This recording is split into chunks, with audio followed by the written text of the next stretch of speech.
বিসমিল্লাহির রহমানির রহিম। আমি আজকে চীনাবাদামের একটা বরফি তৈরি করছি, যেটা বড়রা শুধু না ছোটরাও পছন্দ করবে। প্রথমে এখানে 2 কাপ চীনাবাদাম নিয়েছি। এটা হালকা একটু ভেজে ঠান্ডা করে খোসাটা ছাড়িয়ে নিব। একটা ব্লেন্ডার জারে আমি গুঁড়া করে নিয়েছি। এখানে আমার 3.25 কাপ বাদাম গুঁড়া হয়েছে। এখন আমি একটা পাত্রে 1 কাপ প্লাস 1/4 কাপ চিনি নিয়ে তাতে হাফ কাপ পানি অ্যাড করেছি, মিশিয়ে নিলাম।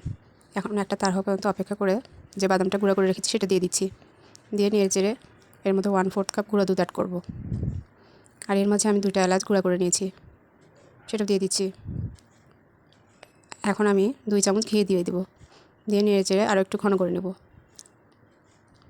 যখন একটু টাইট ভাব হয়ে আসবে তখন আবার একটু 2 চামচ ঘি অ্যাড করেছি।